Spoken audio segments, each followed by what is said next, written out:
Hello! Hi everyone! So today's topic is very close to my heart because it's very personal but at the same time I feel like it's like relatable, and I feel like many other women, but also men, to be honest, I feel like struggle with being our biggest critic and criticizing ourselves and feeling not enough and always like trying to be better and trying to be different and so on and so on. So that's why I want to talk about this topic, because it took me 30 years to finally understand and realize that the way I am, it's not because something's wrong with me or something could be done in a different way. It's just my pattern, it's the way I'm made, it's my chemistry, it's my psychological profile, you name it, whatever. Anyway, long story short, I spent almost 30 years feeling not enough, not beautiful enough, not smart enough to be a millionaire by the age of 30, and not fitting those beauty standards either. So feeling somewhere in the middle,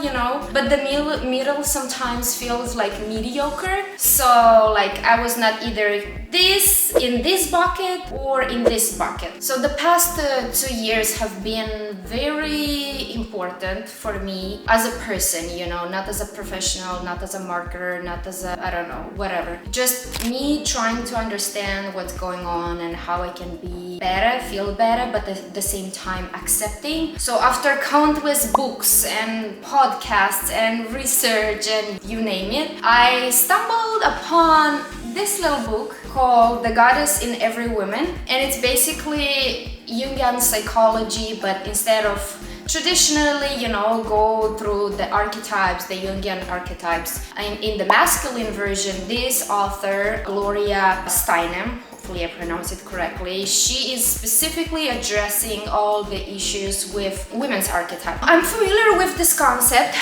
I've been studying for marketing, I've been applying it for branding for many years, but wait guys, my chair is moving.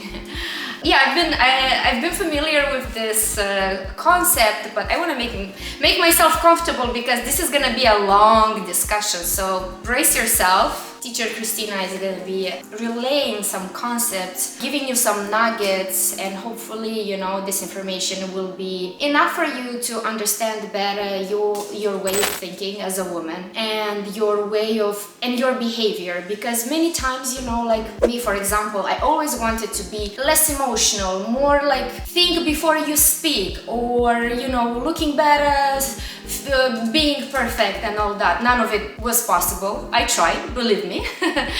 So we want to be a certain way, but we're not. And I'm trying to explain why it's okay to be the way you are. It's not your fault. It's not that you're not doing your best. It's biology. It's your brain. It's how you were born. There's nothing wrong with you. You are enough. You just have to be aware of your strengths, your weaknesses, and the traps that could lay on the road there for you. So let's get going. So after reading this book twice, I dissected every archetype possible. By archetype, I mean a pattern of thinking and behavior. And I want to give you the main points, the main information. So in a way, you don't have to go to a bunch of therapists and healers to tell you what's wrong with you. Because once you have this knowledge in your pocket, you will be able to map yourself out, and you will be proud to be doing that. So long story short, for me personally, I realized I'm a combination of 2-3 archetypes, okay, and I lack the qualities of the rest of the archetypes. Simple as that. And that is the truth that I need to be accepting. Okay, so what is an archetype? This is not a popular psychology, new age bullshit. No, this is Jungian psychology that was introduced by this guy,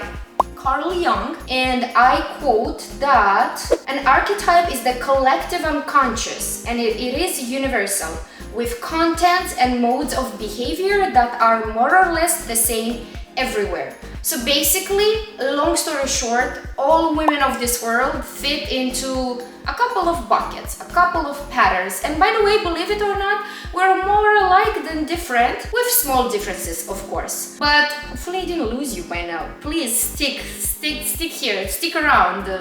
We'll get there, You just have to understand what is an archetype. So it's basically a mode of thinking and behaving, okay? So simple as that. Next, the easiest way for psychologists to categorize women in all these little buckets was to involve Greek mythology. Ta-da! So all the goddesses from Greek mythology, Hera, Athena, Artemis, Venus, Aphrodite. Do I pronounce it Aphrodite? Venus is the Roman version, Aphrodite is the Greek version of it. Do I pronounce it correctly? Aphrodite. If I don't, I'm sorry. Let's group them, okay? This is the theory part where we have to group them. God, it's hot. It's so hot. I need to open the window. Hold on, guys. Hold on. It's too hot in here. And I can't leave my jacket. I want to look professional. Well, I want to look presentable. Cute. Presentable but cute. Okay, the first group of goddesses is the virgin goddesses. That's how the author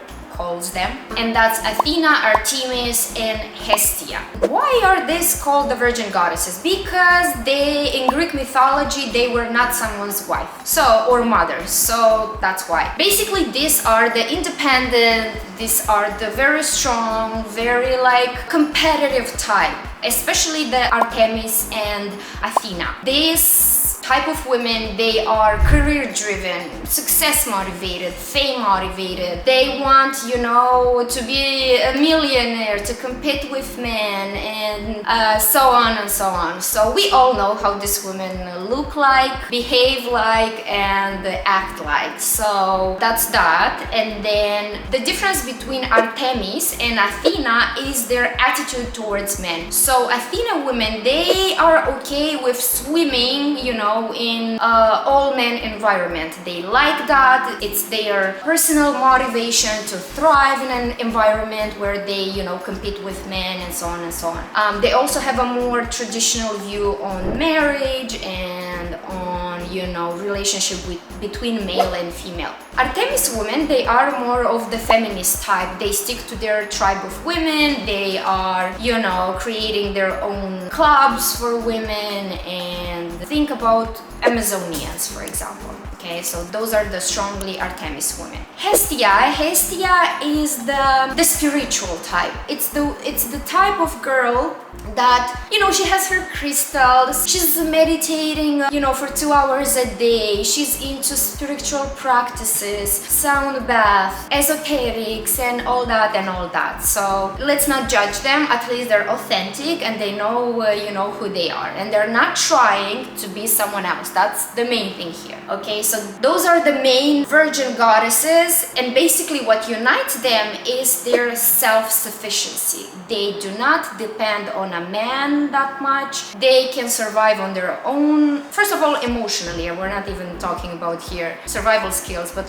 on an emotional level, they are completely okay without the presence of a man. So the second group of goddesses are the vulnerable goddesses, and we'll learn later why the author calls them the vulnerable goddesses. But basically, we have Hera, we have Demeter, and we have Persephone. So Hera is the goddess of marriage, and that's the marrying type of girl. That's the girl that wants to get married as soon as possible, and you went with her to the first date and she's already picturing your wedding, your kids, your family, and blah blah blah. That's the Hera type. So do not judge her. It's her who she is. She's trying really really hard not to show you that, but do not judge the Hera women. Okay, she probably wanted to be a wife since she was 5-6 years old, playing with the dolls somewhere around the house. And again, that's something really deeply ingrained in her, and that's not necessarily something that is she was not born like that, but maybe the mother educated her to be this way, or society. For example, in the 50s, the majority of the women were the Hera type,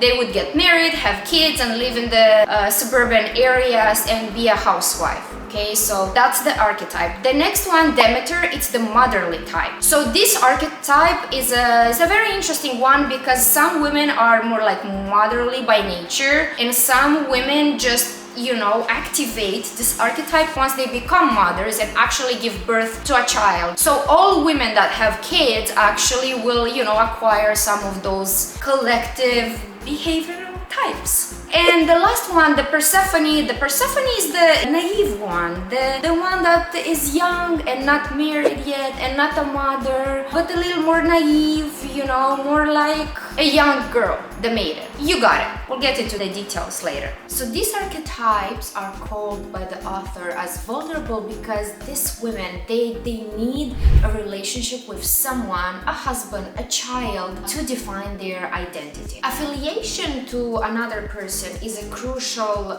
defining element in their life. And now, to be completely honest, I always disliked women fitting the hero archetype. In the past, I also disliked the women fitting the Demeter, aka mother archetype, especially the hero archetype, which I call the trophy wife. Not just me is calling them like that, but I always thought this type of women, the hero archetype and the motherly type, they are like living in their own bubble, so a little bit out of the touch with the world, with reality and so on. But then honestly, after dissecting the archetypes and understanding better the jungian psychology, we have to accept that women are born like that. So there's nothing to do here. It's probably very hard for some women also to overcome certain limitations, and I'm sure a lot of us, like me, we are even aware of all these little things. So yeah, and this woman would judge me for being more like the Athena, Artemis type, more ambitious, wanting more, rushing all the time everywhere, and so on and so on. Truth to be told, none of this really matters, to be honest, because fitting a certain archetype doesn't necessarily mean that you're gonna be happier or not. What's really important is to be aware of the traps for each archetype, and if you fit one, there's always some traps. So for example, the Artemis, the Athena women, the trap for them is that they could neglect the personal life, the family, and so on and so on. The trap for hero women is that they are neglecting their own needs sometimes for being the perfect wife, or not being ambitious enough or interesting enough as an Artemis Athena woman. And the last archetype is the Aphrodite, the goddess of love.